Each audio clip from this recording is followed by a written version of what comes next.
My name is Sarah Mitchell. I am 31 years old. 3 weeks ago, my sister-in-law stood up in the middle of my mother-in-law's birthday dinner and announced to everyone at the table that I had been stealing money from the family. She had documents. She had screenshots. She had a whole story prepared. And within minutes, the people I had spent 4 years trying to love turned on me completely. My husband sat at the end of that table. Everyone was waiting for him to speak. What he did next was something none of them or even I ever expected. But before I tell you what happened, make sure you like this video, subscribe to HeartPath Stories, and drop your city in the comments below. Now let me take you back to where this all began. Daniel and I met at a hospital fundraiser 6 years ago. I was a nurse, working double shifts at a regional medical center in Columbus, Ohio. He was there with a colleague, looking slightly out of place in a room full of people who spent their weekends doing charity auctions. He spilled red wine on my sleeve within the first 10 minutes of meeting me. He apologized 4 times, offered to pay for dry cleaning, and then asked if he could make it up to me with dinner. I said yes, mostly because he seemed genuinely mortified, and a little because his smile was the kind that made you forget you were annoyed. We dated for 2 years before he proposed. They were honest years, good years. He was an electrical engineer with a steady job and a quiet kind of ambition. He was not flashy. He did not come from money in the way people picture when they say that phrase. His father had built a small but successful commercial real estate business over 30 years, and the family had done well. Not wealthy in the way that makes tabloids, but comfortable in the way that meant his mother wore pearls to grocery stores, and his sister had never worked a job she actually needed. His mother, Margaret, was polite to me when we first met. Warm, even in a careful way that I later understood was performance. She asked about my work with genuine-sounding curiosity and said things like how admirable when I talked about nursing. But there was always a slight pause before she smiled at me. A half-second delay that told me she was deciding something every single time. His sister, Renee, was a different story entirely. Renee was 28, 3 years younger than Daniel, and she had grown up understanding that she was the center of her family's universe. She was beautiful in a severe way, always dressed like she was about to be photographed, and she had a particular talent for saying something cutting and then looking confused when you reacted to it. She told me once, about 8 months into my relationship with Daniel, that she thought it was really sweet that I was so grounded. The way she said grounded made it sound like a polite substitute for something else entirely. Daniel always defended her. "She means well," he would say. "She's just protective." I believed him for a long time because I wanted to. Because loving someone means trusting their reading of the people they grew up with. Because I was new to this family and I told myself I did not yet have the full picture. We got married in the spring of the following year. Small ceremony, outdoor venue, wildflowers everywhere. It was the happiest day of my life, and I do not say that the way people say it in passing. I mean that I stood at the end of that aisle and felt something settle inside me that had been restless for years. Like I had found the right coordinates and finally stopped searching. The trouble did not start immediately. It crept in slowly, the way cold does through an old window. Little things at first. Renee would make comments about how Daniel had been so much more available before we married. She would reference trips they had taken together, inside jokes from their childhood, stories that always seemed designed to remind me that I was an outsider to a history I would never fully belong to. Margaret would ask me questions about our finances with a casual tone that was not casual at all. "Are you two managing okay on 2 incomes?" she asked once, while Daniel was in the other room, her eyes moving briefly to my watch. I had been promoted 6 months earlier. I was now a charge nurse, supervising a team, earning more than I had ever earned in my life. More, actually, than Daniel was earning at the time. He had just changed firms and was rebuilding his client base. We had talked about it openly, celebrated it even, made jokes about who was buying dinner. Between us, it was nothing. It was just life. But I sometimes caught Renee watching me with an expression I could not quite name. Like she was running calculations. About a year into our marriage, Daniel's father brought Daniel into a larger role in the family's real estate business as a consultant, part-time alongside his engineering work. It was more responsibility, more visibility, and it meant Daniel was spending more time with his family than before. I was happy for him. I told him so. But it also meant more dinners, more events, more weekends where I sat in Margaret's dining room trying to belong to a table that had already decided I didn't. I want to be honest here about something. There were moments when I thought about pulling back. When I thought about telling Daniel that his family made me feel small in a quiet, consistent, impossible-to-prove way, but I always stopped myself. Because I did not want to be the wife who made her husband choose. I did not want to be that story. So instead I kept adjusting, kept showing up, kept trying. And I kept believing that eventually they would see me. The birthday dinner was Margaret's 60th. Daniel had been planning it for weeks. He reserved a private room at a restaurant she loved, invited about 20 people, coordinated a slideshow, ordered a custom cake. He was so proud of it. He kept asking me in the days before if everything looked right, if the flowers were the correct color, if the seating made sense. I told him it was perfect every time he asked because it was. He had put real love into every detail. The night itself started beautifully. The room was warm and candlelit, full of people who adored Margaret, full of laughter and glasses clinking and the particular looseness that comes from a good meal among people who have known each other a long time. I sat beside Daniel, my hand in his under the table for most of the first hour. I watched him give a toast that made his mother cry in the best way. I felt, in that moment, genuinely happy to be there. Genuinely grateful for the life we had built together. And then Renee stood up. She stood up between the main course and dessert. She picked up her glass, and at first I thought she was giving another toast. People quieted down the way they do when someone rises at a dinner table. She smiled at the room with the confidence of someone who had been rehearsing. Then she looked directly at me. "I'm sorry to do this tonight," she said. "But I have been sitting on something for too long, and this family deserves to know the truth." I felt Daniel's hand tighten slightly on mine under the table. "Over the past 8 months," Renee continued, her voice perfectly steady, "money has been going missing from Dad's business account. Small amounts at first, then larger ones." She paused. "I had someone look into it. And the transfers trace back to an account that Sarah controls." The room went absolutely still. My entire body went cold. "I have documentation," she said, reaching into her bag and pulling out a folder. "Bank records. Transfer histories." I didn't want to believe it. I really didn't. But the evidence is right here. She placed the folder on the table in a way that felt choreographed. Then she looked at me with an expression that was almost sympathetic. "I think we all deserve an explanation." For a moment, I could not speak. I could not breathe correctly. I had no account connected to that business. I had never had access to that business. I did not even fully understand the structure of that business. My mind was running in 12 directions at once, and none of them were landing anywhere useful. "That's not true," I finally said. My voice came out smaller than I wanted it to. "I don't have any account connected to your father's business. I never have." But people were already leaning forward to look at the papers Renee had passed around. I could hear the whispers starting at the edges of the room like a fire catching. Margaret's face had gone pale and then hard. She looked at me with an expression I had never seen from her before, and it was worse than anger. It was confirmation. Like, this was the thing she had always been waiting to be proven right about. "How could you?" she said quietly. Just those 3 words. But the way she said them made everyone in the room turn to look at me. Daniel's uncle, a large man with a loud voice, said, "Someone needs to call a lawyer." Another relative said, "I always thought something was off." Renee was still standing, watching me with that terrible calm. I looked at Daniel.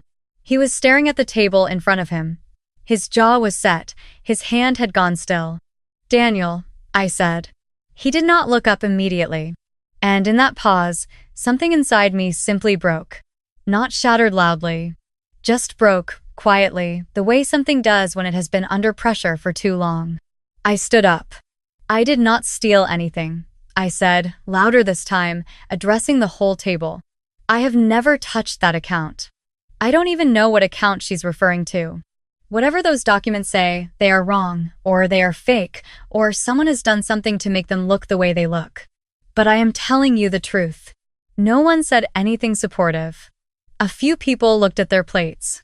Renee tilted her head with that expression of patient sadness that I wanted to push off her face. Then Daniel stood up. He did not look at his sister. He did not look at his mother. He looked at the folder on the table, then he looked at me, and something in his face shifted. Not toward me, not away from me. Somewhere internal. Like he was having a very fast conversation with himself. "Sit down, Renee," he said.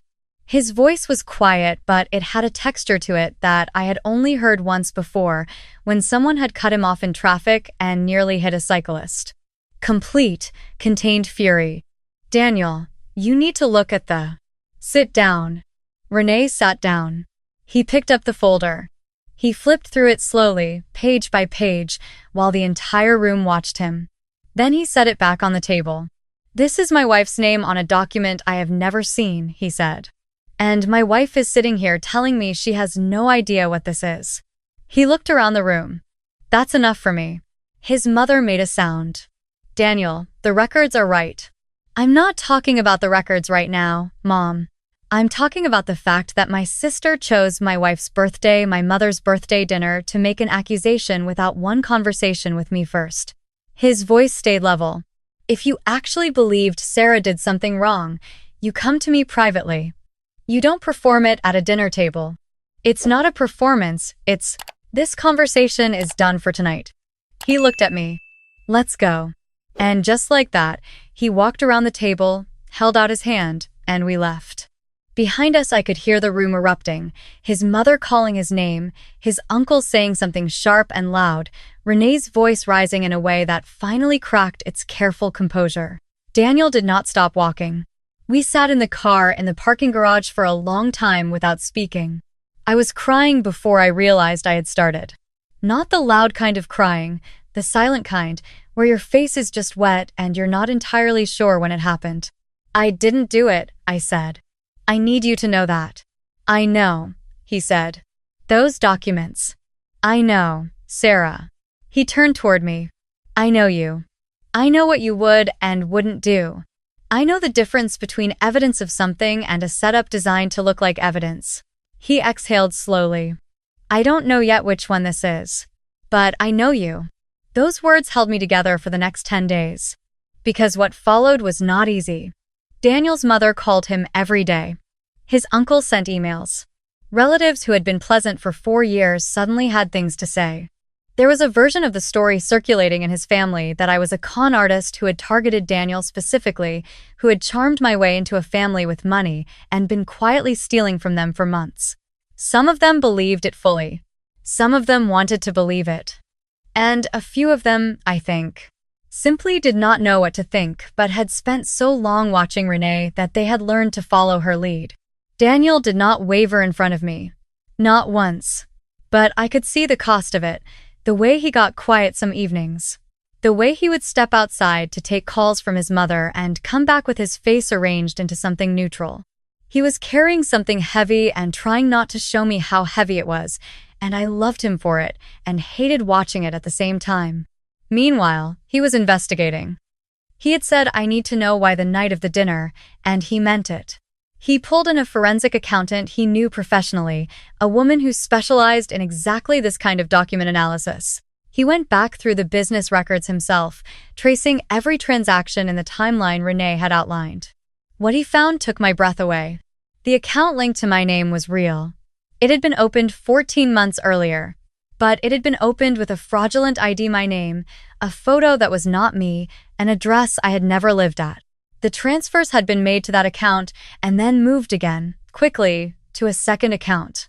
Daniel's accountant traced the second account. It took her 9 days. It belonged to a woman named Claire. Claire was Renee's best friend since college. They had been inseparable for a decade.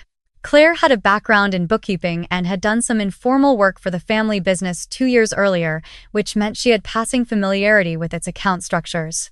Daniel sat with that information for a full day before he said anything to me. When he told me, I did not feel triumphant. I felt something closer to grief. because it meant that what I had suspected but never allowed myself to fully believe was true. This had not been an impulsive accusation. This had been built. Someone had sat down and decided to construct a crime, attach my name to it, and wait for the right moment to detonate it in front of the people whose opinion mattered most. That took time. That took hatred. "How long do you think she was planning this?" I asked. Daniel was quiet for a moment. "The account was opened 14 months ago," he said. "So, at least that long." 14 months. That was 4 months into Daniel's expanded role in the business. That was around the time I had been promoted. That was around the time I now understood that Renee had looked at me and decided I had taken something that should never have been mine to have. We went back to the family house together on a Saturday morning. Daniel had told his parents he needed to speak to everyone and he had not explained further. When we walked in, his mother, father, and Renee were all there. A few of the closer relatives had also been called, including his uncle.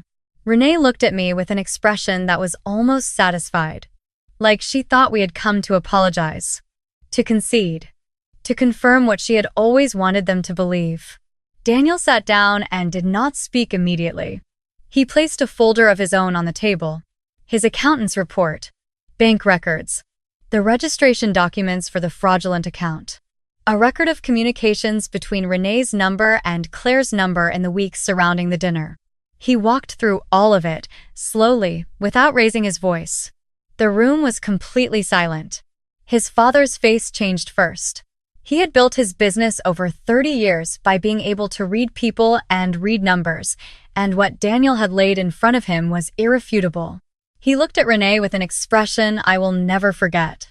Not angry, devastated.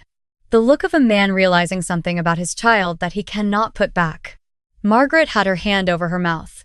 Renee's composure cracked about halfway through. By the time Daniel finished, she was crying, but the crying had a desperate quality to it, like she was hoping tears would function as a redirect. "I did it for us," she said. "I did it for this family. She was never right for you, Daniel. She was never." "Stop," Daniel said. "You don't understand what she was doing to us, to your relationship with Mom and Dad, to everything we—" Renee. His voice was not loud, but it closed a door.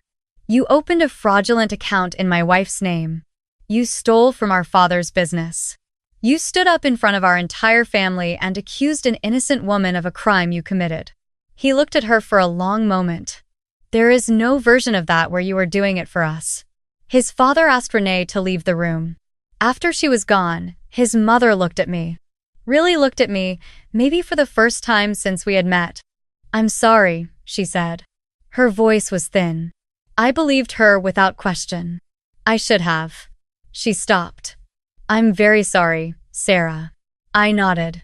I did not have words yet that were the right size for that moment. Daniel looked at his parents. "I love you," he said, "and I understand that this is painful, but I need you both to understand something clearly." He paused. "My wife comes first. She comes before the business, before the reputation, before any version of the family story you wanted to protect. If that is ever in question again, we will not be at this table." His father nodded slowly. His mother was still crying. Daniel stood up and held out his hand to me. I took it. As for Renee, Daniel's father quietly terminated her informal role with the business the following week. He did not press criminal charges, a decision I understood even if part of me ached for the accountability that would never come through a courtroom. The forensic accountant's report was kept within the family. Renee moved to Portland 2 months later. I do not know if she and Daniel have spoken since. He has not told me, and I have not asked. What I know is this. I came into that family with nothing but my name and my honesty. I bent myself into shapes trying to fit a space that was never going to accept me, not because I wasn't enough, but because someone had already decided the shape I was wasn't convenient. And through all of it, I had a husband who knew me. Not perfectly, not without doubt, not without the weight of a family that had shaped him long before I arrived. But when the moment came, when everyone was watching and everything was on the table, he looked at me and he chose to see me clearly. That is not a small thing. I have met people who have never once had someone choose to see them clearly. I do not take it lightly, even now. A few months after everything settled, Daniel and I went back to the restaurant where we had our first real date. The same corner table, same bad lighting, same oversized menu. He reached across the table and said, "I'm sorry, it took something like that for my family to understand who you are." I told him I wasn't sure his family had understood even then. Some of them, maybe. Others were still running their own quiet calculations. He laughed softly. "Probably true. But you understood," I said. "You understood a long time ago." He looked at me in that steady way he has. From pretty early on, yeah. I thought about the hospital fundraiser. The red wine on my sleeve. The 4 apologies. "You were a disaster when we met," I told him. "You still said yes to dinner." "I did." He smiled. I smiled back. And somewhere in that small exchange, across that corner table with the bad lighting, I remembered something I think I had started to forget during those 4 years of adjusting and accommodating and quietly swallowing myself down. That I had not married his family. I had married him. And he had spent every day since then reminding me, in small and large ways, exactly who he was. That is the story. Not the clean version where everything resolves into a lesson. The real one, where people are complicated and loyalty is not guaranteed and trust, real trust, is something you have to earn and keep earning and sometimes fight for. If you are watching this and you have someone in your life who sees you clearly, hold on to that. Not desperately, just with both hands. And if you are watching this from somewhere in that other place, the one where you are still adjusting and bending and hoping they will finally see you, I want you to know something. You do not have to earn the right to be believed by the person who chose you. That was always supposed to come first. I have thought a lot about what it actually takes to destroy someone's life. Not the dramatic version, not violence or catastrophe, the quiet version. The kind where someone who smiles at your wedding spends the next 14 months building a lie with your name on it, waiting for the perfect moment to light the match. Renee did not act out of nowhere. She acted out of a belief that she could. And that belief was built, slowly, from years of watching people around her look away from the small cruelties because confronting them was uncomfortable. That is how people like that grow. Not in one terrible moment, but in 100 small moments where no one said enough. What I keep coming back to is this. The consequences we face in life are rarely random. They tend to follow the choices we actually make, even when we think no one is watching closely enough to notice. Renee spent over a year making choices to deceive, to fabricate, to perform innocence while building something designed to ruin another person. And every single one of those choices was a thread. By the time Daniel pulled the folder out at that table, all those threads were visible. The architecture of what she had done was right there, plain and complete. That is not luck. That is not coincidence. That is simply what happens when a person operates from dishonesty over time. The structure eventually holds too much weight and shows itself. Daniel's choices also had consequences. He chose to know me before he chose to react. He chose to investigate before he chose to conclude. He chose to place the evidence he had found on that table instead of accepting the evidence that had been placed there for him. Those choices required something most people underestimate, the willingness to think clearly when everything around you is designed to make you react emotionally. That is not just love. That is intelligence applied with integrity. It is the hardest kind of strength because it does not look like strength from the outside. It looks like stillness. I want to be honest about my own part in this. I bent myself for 4 years trying to earn acceptance from people who had already decided their verdict. That was not humility. That was a slow erosion of self-respect disguised as patience. The lesson I carry from that is not bitterness. It is clarity. There is a difference between being adaptable and being erasable. One is a skill. The other is a warning sign you learn to read too late. What I know now is that character, real character, is not what you perform at dinner tables or in front of relatives. It is what you do when the cost of doing the right thing is genuinely high. Daniel paid a real price for choosing truth. He lost a version of his family he had known his entire life. He did it anyway. That is the kind of person worth building a life with. Not someone who is perfect, but someone who, when it matters most, chooses what is right over what is easy. We are all, every day, making small choices that add up to who we are. The version of yourself that exists 5 years from now is being built right now in the moments that feel too small to matter. Renee built something for 14 months. So did Daniel. The difference was what they were building toward. I think about Sarah, sitting in that parking garage, terrified and crying and asking to be believed. She deserved to be believed. And she was.